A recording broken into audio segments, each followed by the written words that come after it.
We really found that the accusations against Grand Canyon, which is a faith-based organization, and we looked at all the facts of the case. I am familiar with the university. Really, my question is, how are those students going to be made whole if you are not allowing the university to pay the fines? What's the plan? I'm not sure that that's the right analysis. All right, now that you've seen the entire exchange, let's break it down, because a lot just happened here. First, you have to understand Representative Omar's strategy. She wasn't there to gather information. She was there to manufacture a viral moment. She opens with a broad, sweeping accusation, referencing numerous news reports without naming a single source. That's a classic move. Put the target on the defensive right out of the gate. The message is basically, everyone already thinks you're corrupt, so now explain yourself. Then she zooms in on one individual, Dr. A. Wayne Johnson. She reads his resume as if it's an indictment, emphasizing his past work in the private financial sector before entering government. But pause for a second and think about that. If you're running a multi-billion-dollar federal loan servicing operation, who would you want in charge? A lifelong bureaucrat with no industry experience, or someone who actually understands how the system works from the inside? Her evidence of wrongdoing is essentially that he's qualified for the job. It's a strange and weak line of attack. Now let's talk about how Secretary DeVos handled this, because this is where the contrast really shows. She never gets rattled. She doesn't raise her voice. She doesn't take the bait. Instead, she calmly and consistently sticks to the facts. When Omar tries to interrupt, DeVos holds her ground and finishes her answers. She explains that every member of her team, including Dr. Johnson, goes through a strict ethics review process. That's not an opinion. That's standard procedure. Rather than getting dragged into personal accusations about someone's work history, DeVos elevates the discussion to what actually matters: the policies and safeguards in place to prevent conflicts of interest. That's exactly how you handle a loaded question. But here's the real turning point, the moment where the entire argument collapses. When Omar realizes the direct conflict of interest claim isn't landing, she pivots. Suddenly, it's no longer about an actual violation. Now it's about the appearance of a conflict. She starts citing federal acquisition regulations and demanding internal communications, trying to imply secrecy instead of proving wrongdoing. And then DeVos delivers the knockout punch. Calm, simple, devastating. She states plainly, the individual you're referring to is not part of the acquisition or procurement team. That's it. Game over. That Omar's entire attack was built on the assumption that Dr. Johnson was in a position to steer contracts to former associates. With one sentence, DeVos makes it clear he wasn't even involved in that process. He literally could not have done what was being implied, even if he wanted to. You can see Omar get thrown completely off balance. She has nowhere left to go. Her fallback response is, well, the public believes there's a conflict of interest. That's a remarkable moment, because she's essentially admitting she doesn't have factual proof, just a perception she was trying to create herself minutes earlier. That in the end, this wasn't a serious oversight hearing. It was a failed political hit job.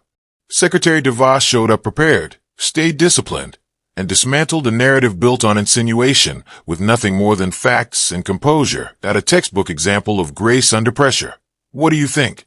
Drop your thoughts in the comments below, and thanks for watching. I recognize now the gentlelady from Minnesota, Ms. Omar. Thank you, Chairman, and thank you, Madam Secretary, for being here with us. Is it fair to assume that you are aware that when a student loan borrower is defrauded by a school, that there is a provision in law called the borrower defense? Yes, I am. Okay. It is a straightforward concept. A student should not be forced to repay loans to schools that lied to them. We know that millions of federal grants and loans go out the door while students are left with education that is not worthy. So I was actually surprised a few weeks ago when your department quietly rescinded $37 million fine that was placed against Grand Canyon University. Can you explain why that happened? Let me think for a second. Let me review my notes on that because there were a couple of things I wanted to make sure I covered with you. We really found that the accusations against Grand Canyon, which is a faith-based organization, and we looked at all the facts of the case. I am familiar with the my staff university. really- My question is, how are those students going to be made whole if you are not allowing the university to pay the fines? What's the plan? I'm not sure that that's the right analysis of it, but I will look into it further and get back to you. And you'll give me back a writing? Yes, I will. Writing? Okay. Because we know that, the president in whom you serve had a fraudulent university called Trump University, and he himself settled 3 lawsuits before becoming president. We know that there are roughly 1.4 million borrowers who have been approved for a borrower defense discharge and are still waiting for that process. How are you clearing out that backlog? In terms of the borrowed defense funds? There are lists of that. I'll be happy to get back to you with those numbers. Okay. And while those students wait, can you give us a commitment that you are not going to collect that debt? Yeah, I'll have to get back to you on that, as to what the situation is. And I don't understand how that's a difficult question to say yes to. They've been defrauded. They are waiting for relief. While they wait for their relief, Well, if they shouldn't have to pay back that debt. well, if they've been defrauded and it's been adjudicated that they've been defrauded, then I will get back to you as to what the time frame is and why there's a holdup if there is. Okay. I'm not sure as I sit here right now. Wonderful. There was, I know that you've been questioned a lot on IDEA and its funding. I won't re-litigate those questions. I just have 2 particular questions to address, or 2 areas to address.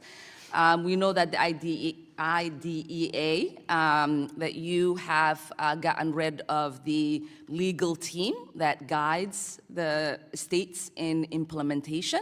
How are you going to rectify that? I don't know what you mean by we've gotten rid of the legal team.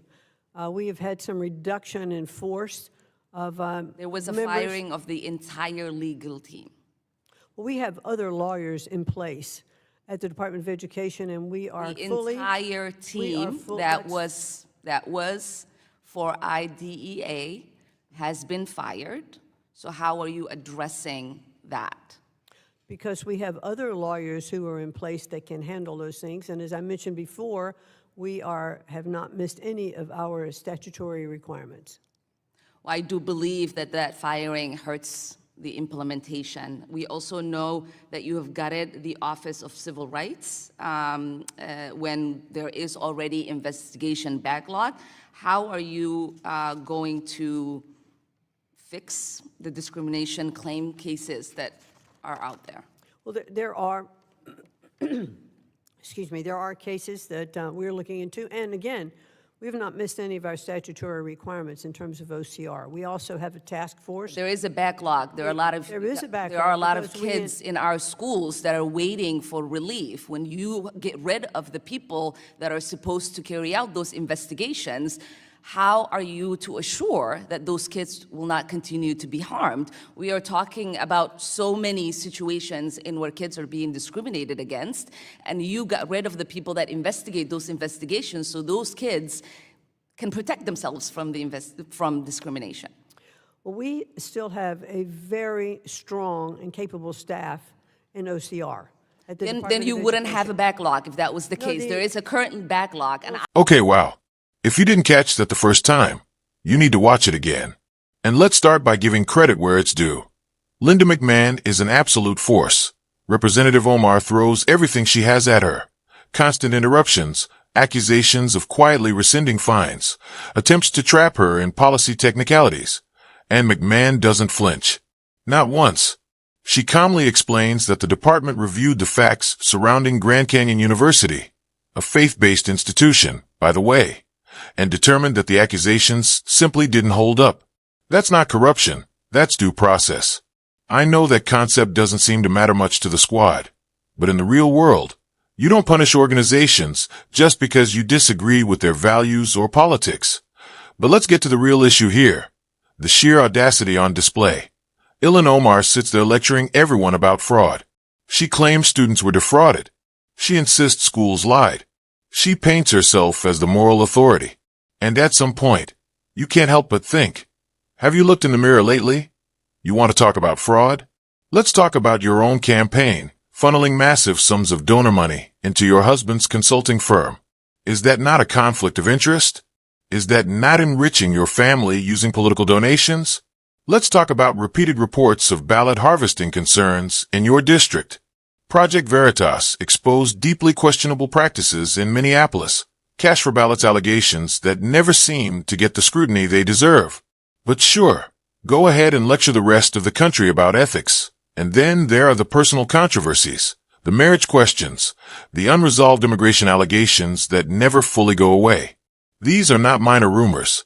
They are serious questions that would have triggered full-scale investigations if they involved almost any other public figure. Yet Omar continues to skate by untouched, shielded by political protection, while pretending to be the watchdog of integrity. What makes this even more frustrating is how she attacks everything around her. She attacks the Department of Education. She attacks schools. She attacks the very idea of personal responsibility and accountability. To her, the system is always corrupt, always racist, always oppressive. America is always the villain. She spends her career tearing down the country that gave her refuge, opportunity, and a platform to become a member of Congress. She attacks our institutions, our history, our allies, and our values, while benefiting from every single one of them. And honestly, a lot of Americans are exhausted by it. If you believe this country is so fundamentally evil, if you think our schools are scams, our systems are rigged, and our history is irredeemable, then why stay? No one is forcing you to live in the dystopia you constantly describe. You want to fight fraud? Start in your own district.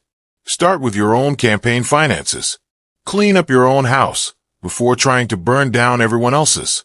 Linda McMahon is there to do a job, to restore accountability and get education back to basics.